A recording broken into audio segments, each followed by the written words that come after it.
comments. I have some messages to pass along from Denise Smart, one of her doctoral students, and Rich Lutz. Denise sends you her love and her appreciation for insisting she finish her degree. When it looked like she would never work in higher education, Denise's motivation waned. Val sat her down and said she had to write something every day. Not the whole thing, but something every day. So she was emphasizing writing very early in her mentoring career. And Denise didn't want to disappoint Val, and she did write every day. And she says tough love worked. She also remembers being with Val at the first American Marketing Association conference together and not knowing a soul. And they would hold drinks and they would separate across the room and then go, "Hi, how are you?" And so they looked like they knew people. And they would do this multiple times during the reception. Nobody caught on, apparently. But clearly Val has come a long way since then. Now people point across the reception and move to say hello to Val because she is esteemed by all. AMA meetings won't be the same when you're retired, so we all hope that you're going to continue to go and keep up the reception socialization. So Rich had to be on the platform at commencement at University of Florida this evening, so he offers some questions to ponder. Why did the tallest woman in the field of marketing always wear the highest heels? I don't know the answer to these. How many more citations would she have if her name weren't so damn hard to spell? And who has Val anointed as the next AMA dancing queen? I nominate Hope Scal, but I hope you'll continue to be the dancing queen at AMA. So to Val, Rich says, congratulations on a well-deserved retirement. The field will sorely miss your path-breaking and insightful research and your dedicated leadership and mentoring. Happy trails. So Valarie and I have been colleagues, co-authors, supporters, and most important, best friends for almost 30 years.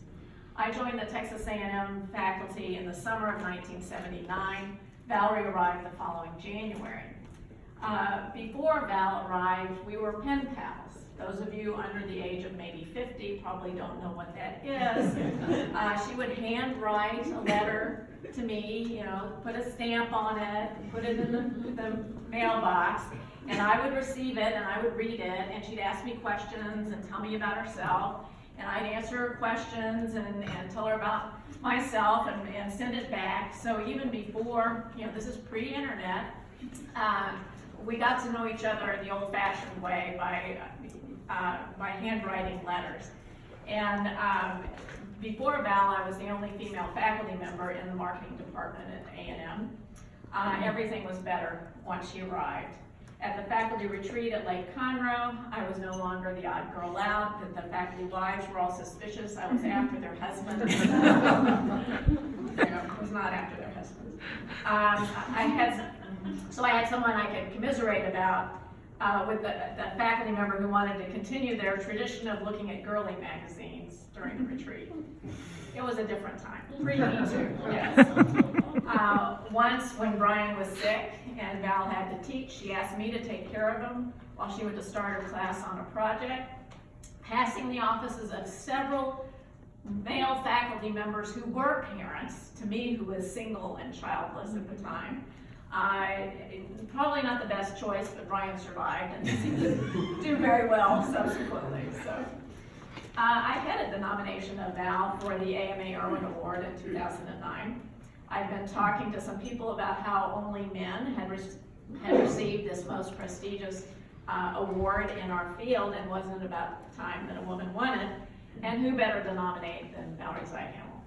It was the easiest thing I've ever done, as her contributions were so many and so important, and others were happy to jump on the nomination by writing letters. When she received the award, she was the 25th recipient and the first woman, as JB pointed out, and I was so proud of her on the day she accepted the award. It was a wonderful day. So it's obvious that Valarie is an eminent scholar who is incredibly smart and insightful. I admire her for that, but I love her for what she is as a person and as a friend. One would think such a productive scholar would be, only focused on their one little narrow field and their particular niche of scholarship. But Val is a true Renaissance woman. She's up on the latest fashion trends, as JB points out. She follows movies, having Oscar parties every year.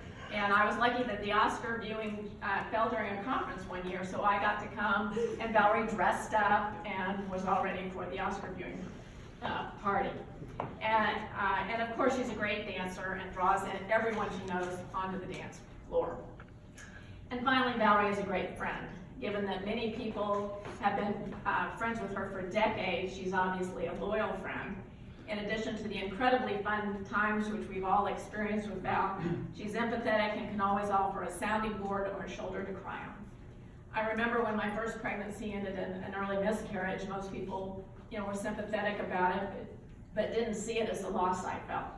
Valarie and Denise sent me flowers and a note that indicated that, yes, it was important. So from then on, and miscarriages are fairly common. If anyone knows suffers a miscarriage, I send them flowers because it meant a lot to me. So retirement won't change Val, but will offer her more time to be the wonderful person we all know and love. So congratulations, Val, on this new chapter.